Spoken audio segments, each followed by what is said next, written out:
What do the playoff scenarios look like for the Boston Celtics? It's the last thing we're waiting to figure out. So let's figure it out right now on the Locked On Celtics podcast. Thanks to Blockbuster brand, it's holiday season. Drop Drew in the mix. And 3 from KP, no, we not on the Knicks. Flushing competition like Al on Giannis. Juice and Big Juice, still Beantown's finest. Banner 18 going up in the rafters. Watch the C's game in Locked On after. Karalis on the breakdown. Clutch like a tip from D. White on the breakdown. John on the mic, documenting domination. Matter pen a back bay, it's all C's nation. Rain and J's, how we started, raising banners, how we finish. Locked On Celtics pod, home of the winners. Peace. Hey there, welcome back to the Locked On Celtics podcast, right here on the Locked On Podcast Network, where it's your team every day, and I've got you covered every single day, Monday through Friday, plus bonus podcasts when the Celtics play. And this week, hey, I said it was 13 podcasts in 14 days. Now let's make it 14 podcasts in 14 days, because I will have a Friday night / Saturday podcast with Jake Madison of Locked On Pelicans. We do the Locked On NBA show together. I am here in New Orleans. If you're watching me on YouTube, I am not in a hostage video. This is not me blinking SOS to tell you to come save me from somewhere. I am in my hotel room in New Orleans, because why go to Atlanta when you can spend an extra day in New Orleans and get ready for that game? That's what I do, because I love New Orleans. So make sure you're subscribed wherever you get your podcast. Get all of these bonus shows, plus all of the shows that I do. Watch the show on YouTube. Let me know what you think in the comments section. If you're new to the show, I'm John Karalis. Used to play a long time ago. Now I'm a beat writer covering the Celtics for Boston Sports Journal. Today, we're going to get into playoff scenarios. Let's take a look at what we could be looking forward to. Still 10 games left to play. Still a lot to figure out. But let's get a closer look at everything top to bottom that the Celtics might face and what we should be looking for over the next few weeks. Today's show is brought to you by FanDuel. FanDuel makes every moment more, because they get new customers $200 in bonus bets with any winning $5 bet. That's $200 if your bet wins at FanDuel.com/locked-on to get started. All right, let's get into these playoff scenarios here.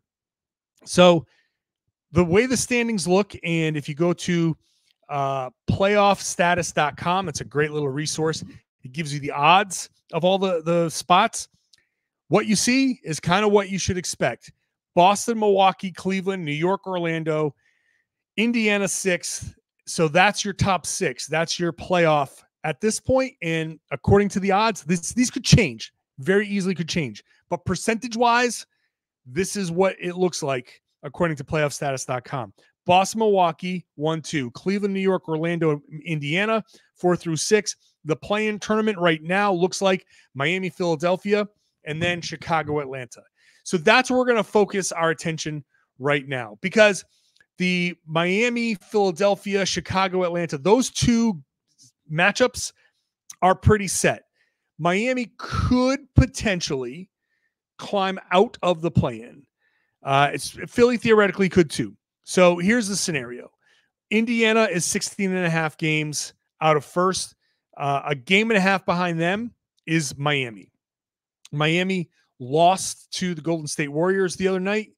And at this point, they are tied with Philadelphia, 7th and 8th. So however that shakes out is one of those, they might play each other. Indy could drop, Miami could jump. There is that possibility. But right now, that's how it looks. Miami, Philly tied. Then there's, how many games is between them? There's 5 games between them and Chicago. So Chicago, Atlanta, and that's a lock. Chicago, Atlanta are your 9-10 somehow. They could swap spots for sure, but then Brooklyn is basically done. They're out of it, essentially. Brooklyn and Toronto, not technically eliminated yet, but they need miracles. So the bottom part of the play-in is set. The Celtics are going to play one of those 4/5 teams. But let's just say that Indiana holds on and is in that top solidified playoff spot. We're looking at Miami, Philly, and then Chicago, Atlanta, which means we could theoretically get Miami and Chicago again, like last year, where Miami was down and had a miracle comeback to, well, I shouldn't say miracle comeback, but an amazing comeback to win that game and then go on their miracle run. That was a miracle run for Miami. I know the Locked On Heat, and I know the folks down in Miami, they're like, no. That's exactly that was Miami. Everything was great. And they made that run because they're great. They made that run because a bunch of guys played out of their minds. And look at where they are now. Look at where they are again. This is not a team that I expect to catch fire like that again, but who knows? I don't know. Eric Spoelstra has this like magic power, so maybe they will. Maybe they will catch fire again. But let's not pretend like last year's Miami run wasn't just a complete outlier scenario of a bunch of things going extraordinarily right for them. So we could be looking at that again. We could be looking at a first round of Miami and Milwaukee again, and Boston and Atlanta again. So if you're not familiar with the play-in, if you don't remember how it works, 7-8 plays each other. The winner gets the 7th seed. The loser of that game sits there and waits for the 9-10 game to play out. The loser of the 9-10 game is out. The winner of the 9-10 game plays the loser of the 7-8 game. So let's just say Miami wins. They get the 7th seed. They play Milwaukee. Then Philly would play the winner of Atlanta and Chicago. So if Atlanta wins that, Chicago would be eliminated, and then it's Philly, Atlanta. And if Atlanta beats Philly, then it's Boston and Philly because that team becomes the 8th seed. So it would be 2 rematches of the first round. And just the only difference is that Milwaukee and Boston would be flipped. So you're looking at a real possibility of facing Atlanta again. Again, the winner of Miami, Philadelphia is going to get the 7th seed. So one of those 2 teams, and this really depends on Joel Embiid coming back. Now, the Sixers did say on Wednesday night that they expect Joel Embiid to make it back by the end of the regular season / play-in. So he might be back in time to have an impact. The big question there is, how will he be? How will he play? One of the biggest questions hanging over these entire playoffs is, how will Joel Embiid look when he comes back? What kind of gas does he have in the tank? What kind of strength does he have in that leg? Can he get back to playing that style, that MVP level that he was playing at before he got hurt? Because he was a serious threat for a repeat MVP. And the Sixers with Tyrese Maxey, and at that point, Tobias Harris was kind of the story with Tobias Harris was he's finding a little bit of a role there. It's working for Tobias Harris as the 3rd guy. And ever since the injury, and maybe a little bit before that, Harris has kind of played some of his worst basketball. So who knows how it's going to go. The Sixers could win that game with Embiid back and set themselves up for Milwaukee, Philadelphia with Embiid healthy. And what a first-round playoff matchup that would be. Milwaukee, Philadelphia would be an epic playoff series, potentially. When you think about Embiid, if he's Embiid, against Milwaukee having to defend Giannis and Dame and all of that, and Brook Lopez, they would actually be able to use Brook Lopez and use him in the proper way defensively, versus if Milwaukee plays Boston, Brook Lopez becomes, I question how playable he becomes. So the injuries are the big thing to watch for. So when we're looking at which team is going to come out of the play-in tournament, if Embiid is healthy, he could easily power a single win, and then who knows what happens after that. Maybe he gets sore, and there are plenty of people in Philadelphia saying, don't even bother. Don't play Embiid. We don't want to see it. Next year for Philly is going to be the year. They've got potentially 2 max cap slots. You've got Embiid, you've got Maxey. You could bring in 2 high-level players via free agency or via trade. You have a lot of options. Next year is the year. Don't waste Embiid on this half-cocked playoff run now when he's going to be rusty and tired. So there is that attitude in Philadelphia. But if Embiid is healthy and back and wants to play, who knows? Who knows how it goes? Then you get into that 2-7 game. That series becomes super interesting. Let's continue this conversation. They'll look at these play-in and potentially the first round opponent for Boston, and then what could be their biggest challenge in that 4-5 slot. Today's show is brought to you by Nissan. Nissan has a wide array of SUVs that can help you push things a little bit further. And if you've ever wondered what adventure could be around the corner, Nissan's SUVs can help take your adventure to the next level. Like the Nissan Rogue. The 2024 Rogue is perfect for city drives and great escapes. Class exclusive, Google built-in is your always updating assistant to call on for almost anything. Forget about attaching your phone, connecting with that wire, and getting all tangled up. Those wires are ugly. They have Google Assistant, Google Maps, Google Play Store, all built in to their 12.3-inch HD touchscreen infotainment system. So the 2024 Rogue is the perfect midsize crossover for your next adventure. Nissan's incredible lineup also includes the 2024 Nissan Armada.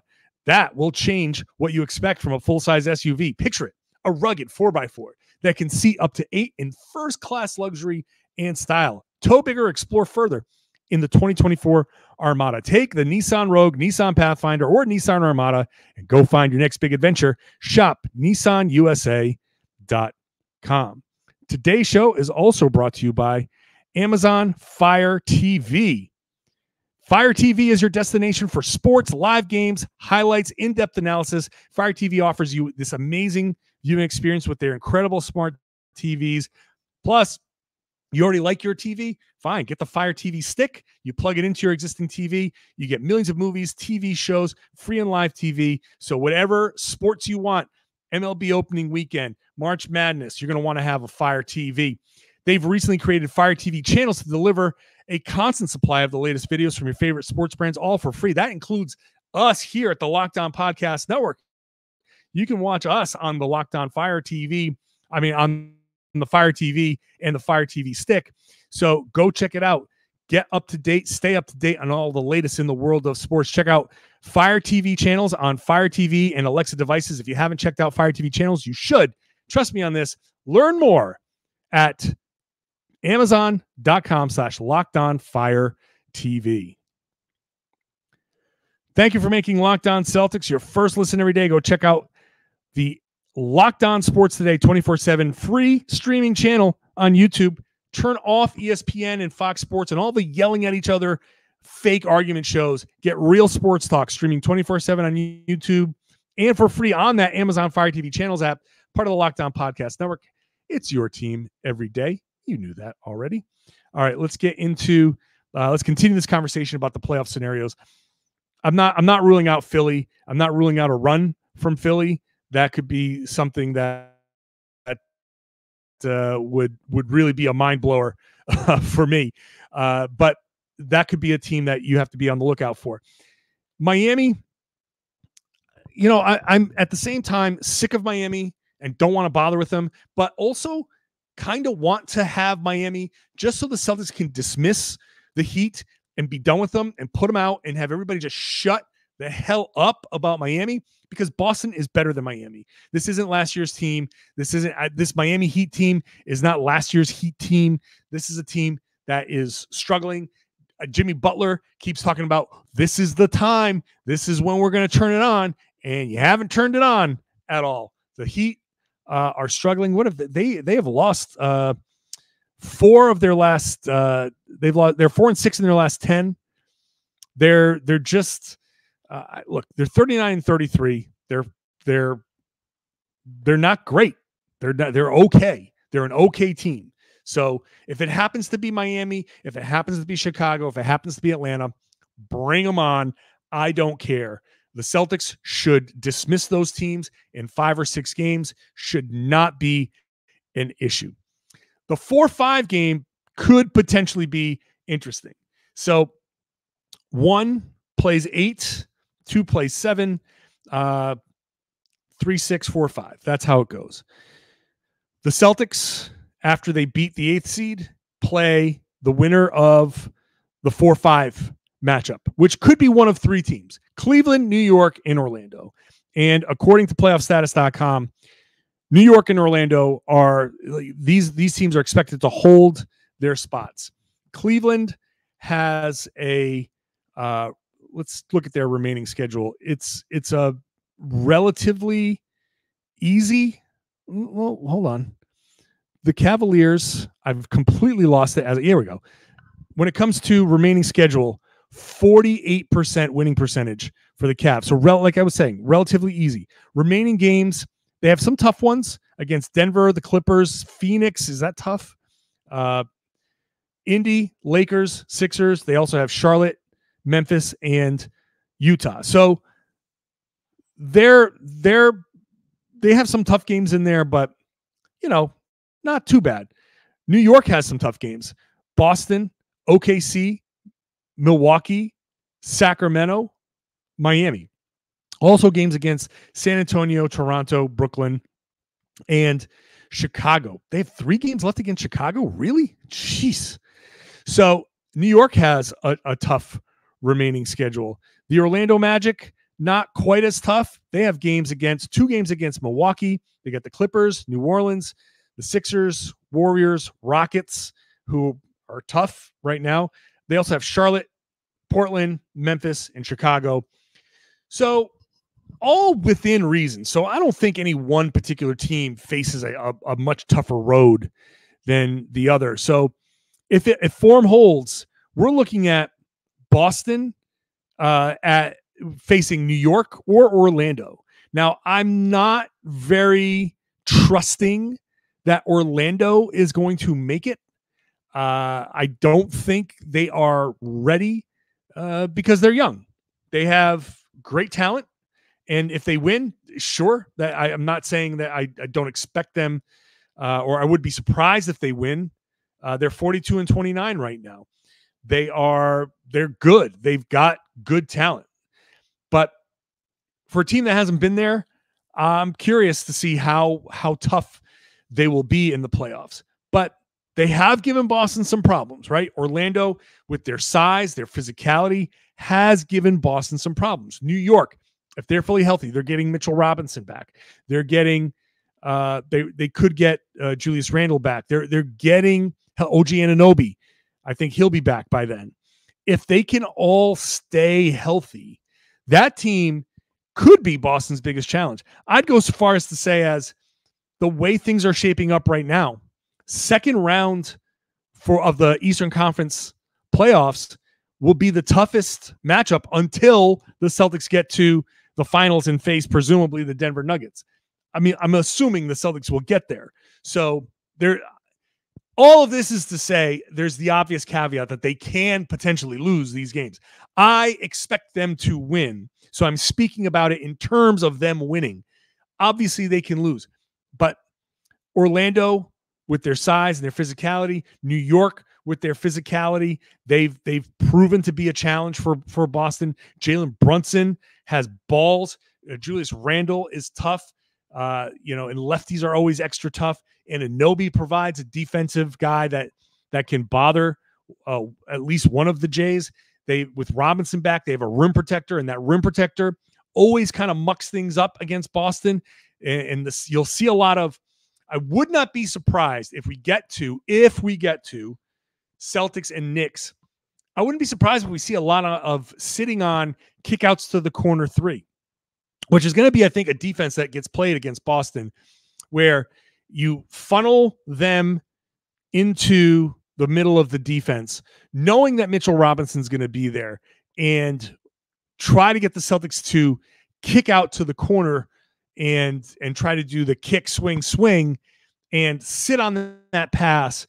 Somebody who might be up guarding at the break could just be reading that and sliding, and then just trying to jump the passing lane. So that's something that I expect a Tom Thibodeau team to try. So the New York Knicks present a real potential challenge to the Celtics. I'm not going to sit there and be dismissive of the Knicks. In fact, let's rank the potential playoff opponents as far as who do you fear? This is a question I've been asked before. Who do you fear? Who's going to be the toughest challenge? And you go from that to the easiest. We'll do that when I come back. Today's show is brought to you by BetterHelp. Now, I have benefited from therapy. I know how beneficial therapy can be. I also know that the obstacles to therapy are twofold. Finding a good therapist, because you're generally limited to somebody in your vicinity, and sticking with that therapist because you don't always click with the person that you find. Just because that person has an office near you doesn't mean that's the person for you. BetterHelp does it all online, and that's where you start to see the real benefits, because it's designed to be flexible and suited to your schedule. You fill out a questionnaire, you fill out a form at betterhelp.com/LockedOnNBA. You do that, you sign up, you get 10% off your first month, and then you get matched with a licensed therapist. If you don't click for any reason, you say, I want a new therapist. They find you a new therapist. You can do that as often as you need to until you find somebody that you vibe with. And when you vibe with a therapist, you can actually get your benefits from therapy. So go check it out. BetterHelp.com, H-E-L-P, BetterHelp.com/LockedOnNBA. Again, sign up there. You get 10% off your first month. Flexible, suited to your schedule. If you're thinking about starting therapy, give BetterHelp a try. BetterHelp, H-E-L-P, BetterHelp.com/LockedOnNBA. All right, let's get back into this and finish up our conversation here about the playoff scenarios. I'm torn. I'm actually torn between the Knicks and the Bucks. And I'm leaning towards most dangerous team the Celtics can face in the playoffs is the New York Knicks. And I know the Bucks have Dame, and I know the Bucks have Giannis, but I feel like the matchup, the attitude, the physicality, all of that stuff, the way they can play, they can kind of match Boston in a way that, even though Milwaukee has far better players as at the top level players, and even though I do give them that respect, I feel like with Brunson's attitude and his ability to get where he needs to get, and Anunoby's ability to defend, and Randall's toughness, and Robinson in the middle, it just is enough that it messes with what Boston is trying to do, where I feel like that could be that. If there's a series that goes 7,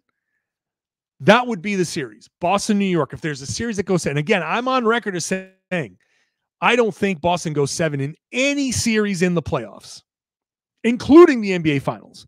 I do not think Boston goes to a game 7.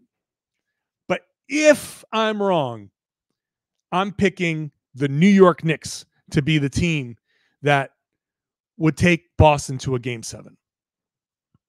Just because I value what Brunson's been doing.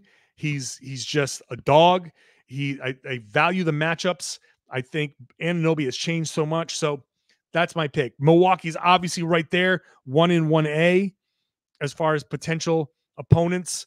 After that, I would say Philadelphia with Embiid, if healthy, if he comes back, and this is admittedly an incredibly large ask for a guy that's been out for a while, months, with a meniscus, to come back and be who he used to be. That's a tough ask. So I give that caveat. But if he is healthy, then I put Philly behind them. After that, like the Indiana Pacers, because I've seen the Pacers be scary, but I also, first of all, Tyrese Halliburton has kind of slipped since the injuries, and I don't think he's fully to who he was when he was dominating and leading them to the mid-season tournament, the in-season tournament, and having that big run where he was just like the star on the stage. Like he was taking over the NBA, like front and center. He's slipped a bit since then because of the injuries.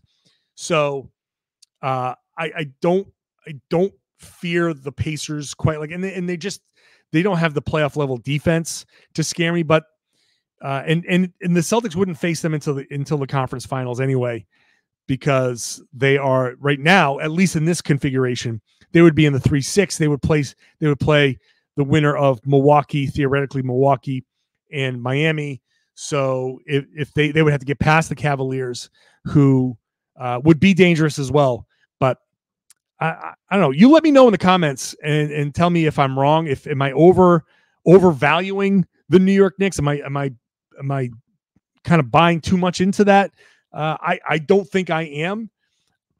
I think Boston, if they do face Milwaukee, they play Brook Lopez off the floor for a lot of the game, and it takes away the number one thing that they do defensively. They're already they've already had a tough defensive season. So Doc Rivers has helped change that. They're not giving up as many transition points, but they're not a great defensive team anymore. And Boston takes away the one thing that makes them a great defensive team. And that I think knocks them down a peg. So this is where the playoffs are right now. It's very likely going to be one of, it could be Miami, but Miami, like I said, if they win that first game, they become the 7th seed. I'm going to bet that it's Atlanta. I actually think Atlanta is going to do it again, and we're going to get that again, which, you know what? Fine by me. And the Celtics should sweep the Atlanta Hawks. So, and it can start by sending a message on Thursday night, which that's not how they think. And so that's not what they're going to do.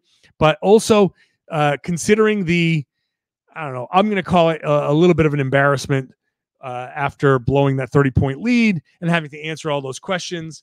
I feel like this could be another 50-point win for Boston, because they're going to want to be like, okay, look, this was fine. We're just going to let you know that we got bored with that game, and congratulations for taking advantage of that. And we got burned by it, but just, this is what should have happened. I feel like that's what's going to happen in that game.